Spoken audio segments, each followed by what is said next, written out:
story begins with a young lady named Margaret Oliver. You ought to meet Margaret Oliver because she's working for you. As a matter of fact, she's working for 4 out of every 5 Americans. You see, Margaret Oliver is your representative at the Social Security Administration. Her job is to tell you what your rights are and to make sure that you understand what Social Security means to you, and to see to it that you receive the money you're entitled to promptly when it's due, just as she's helping these people and scores like them every day.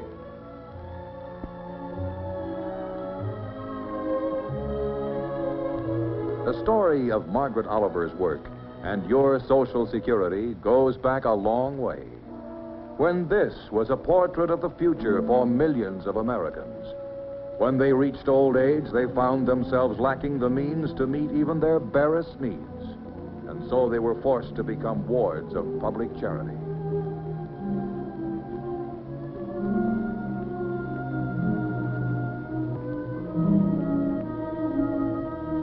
Denied the dignity of a happy, earned security, their declining years became a period of hopeless waiting.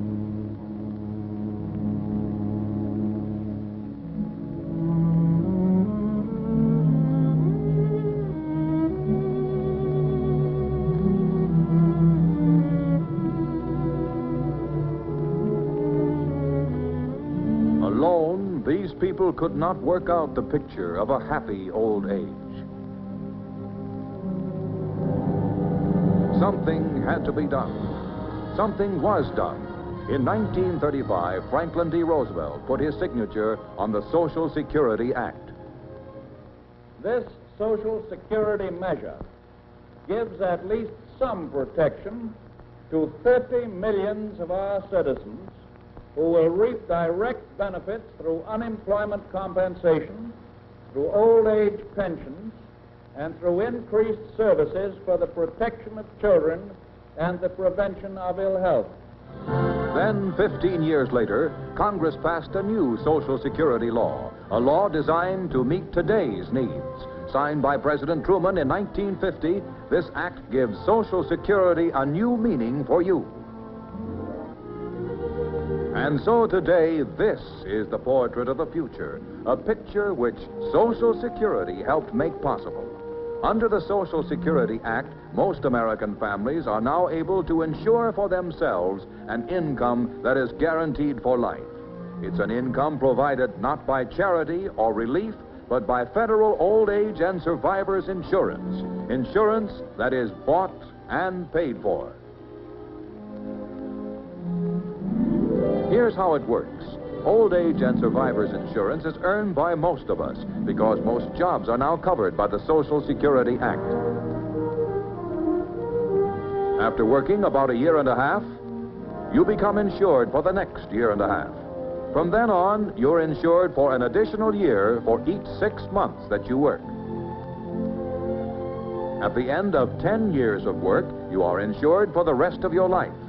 A special provision in the law makes it easier for people already past middle age to become insured.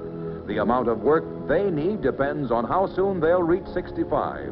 And if you're nearing 65, or if you've already passed that age, you may need as little as a year and a half of work performed at any time since 1936 to become insured for life. Contributions based on your earnings made regularly by you and millions of your fellow workers, plus equal contributions made by your employers, pay for the program. These contributions are collected by the federal government. The government then holds them in trust for payment of benefits to you and your family. When these benefits become due, the government guarantees regular monthly payments. Payments begin whenever you retire after you're 65, or after you're 75, even if you keep on working. They continue as long as you live. After your death, payments continue to your wife if she is over 65. If you should die while your children are under 18, payments will go to your wife and children no matter what your age was. Or if you have no family and were supporting your parents, monthly payments will be made to them when they reach 65. Federal Old Age and Survivors Insurance is exactly what the name implies. It is insurance that you and your employer have bought and paid for. This insurance is important not only to you, it's important to your wife, your children, your parents, and it's important to your employer who helps pay the premiums. Who is covered by the Social Security Act? People like these. Most people who work for themselves, and most people who work for others. 45 million jobs are covered by Social Security, and the chances are that you will work in one of them. That's why it's vitally important that you fully understand the Social Security Act.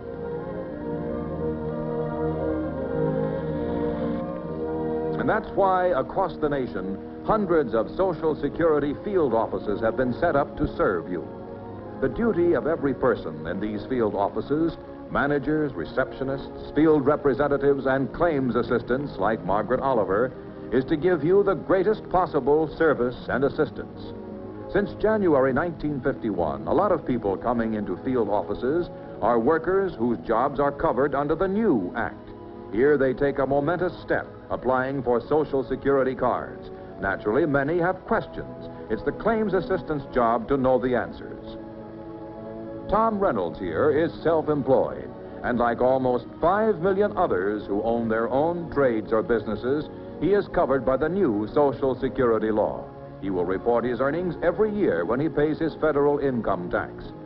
Perhaps for you, like him, old age is a long way off. And when you reach 65, you may decide to continue working. Your Social Security account doesn't mean that you intend to retire. Once the account has been opened, the key to your future is in your own hands. This is the key. Behind it are monthly payments that will be waiting for you if you retire after 65 or after 75, whether you retire or not. They will also be ready for your family when you die, whether you've reached 65 or not. Or suppose that this is your office, a big white barn on a Midwestern farm.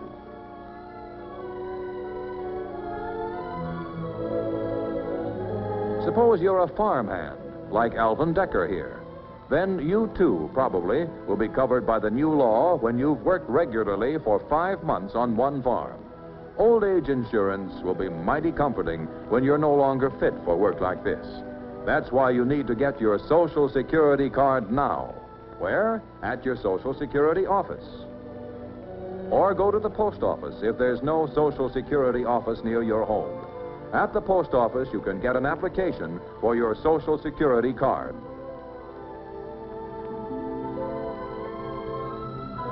Your card will be sent to you by mail after you fill in this application and mail it. As soon as you get the card, show it to your employer. He'll need it on payday, for he must deduct from your salary 1.5% of your earnings as your share of the cost of Social Security. On Alvin Decker's $50 salary, this comes to 75 cents. Any questions you may have can be answered in this leaflet on Social Security for farm workers, or by the claims assistant at your nearest field office. That's where Margaret Oliver comes in again. She's here to give you the best possible service and assistance, especially if yours is a job covered by the new law. If, like Mildred Anderson, you are regularly employed as a household worker, your job is covered by the new law. Today, when you add the regular monthly income you're building up through old age and survivors insurance to your savings, you can see a happy future. That's what this card means, in your hands and in the hands of your employer. For the entire success of the program, as far as you are concerned, depends to a large extent on your employer's cooperation. This booklet tells your employer how easy it is for her to do her part.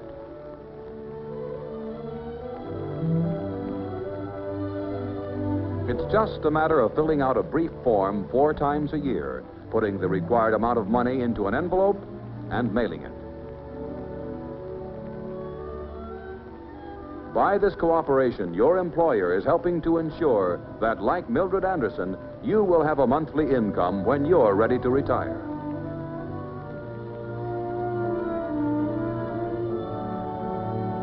Yes, household workers are now among the people covered by the new Social Security Act. Since it was passed, Social Security field offices are busier than ever before. Millions more workers are insured today than previously. The new workers whom these field office people are serving include some employees of state and local governments, some employees of nonprofit institutions, people who are self-employed, and those who work regularly in private households or on farms. If you can't go to the field office goes to you in the person of a field representative from the nearest Social Security field office. He makes regular visits to a central place in small towns. You can find out when he'll be in your community by writing or telephoning the field office. And if because of age or illness you are unable to come to meet him while he's there, he'll be glad to call on you.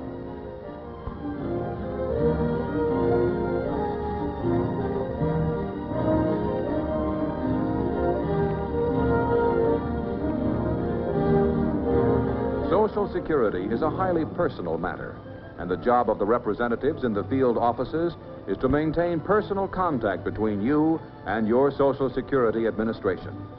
Behind them stands an organization that keeps track of your earnings through the years. Its headquarters are here in the Candor Building in Baltimore, Maryland.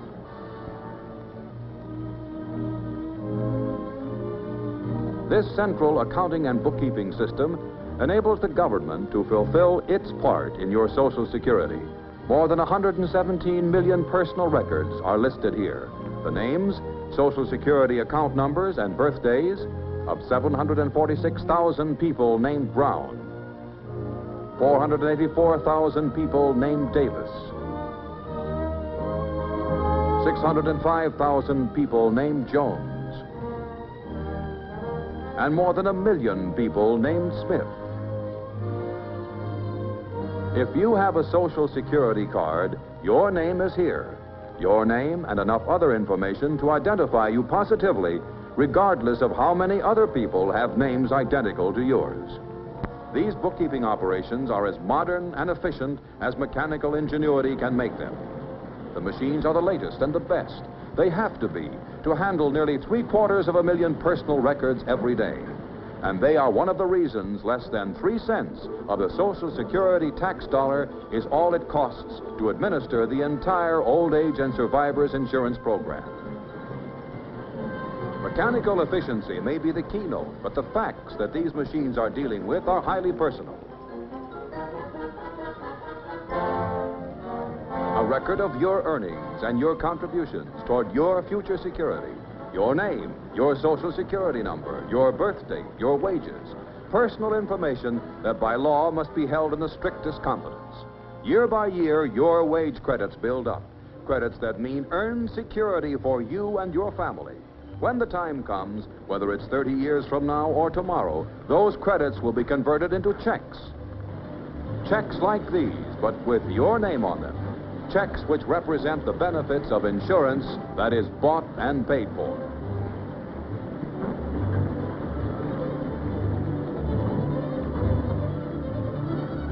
And every month, these checks are put into envelopes by machines, and they go out to people like this.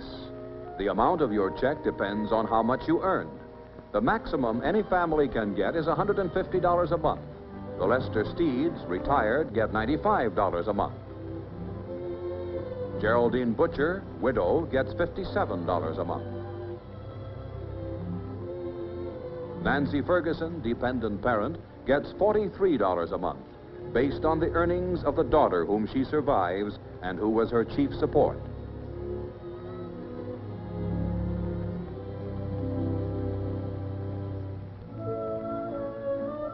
And Alice Winton, widowed mother of 2 children, gets the $150 monthly maximum until her children are 18. To get checks like these one day yourself, you must do 2 things. First, like young Alvin Robert Rush here, you must apply for a Social Security card.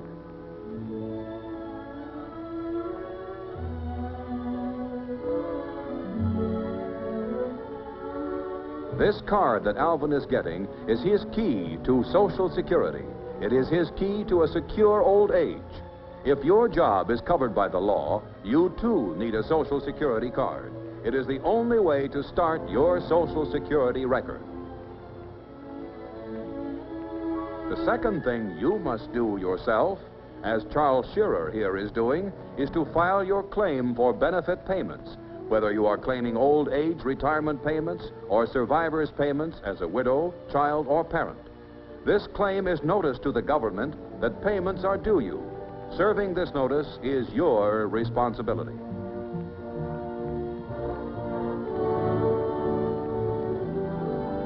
Your Social Security card represents an insurance policy, a policy through which you can build a foundation of security for yourself and your family.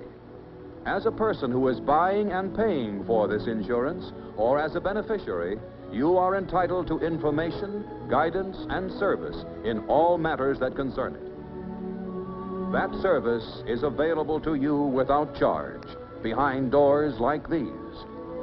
Doors to more than 500 field offices throughout the nation.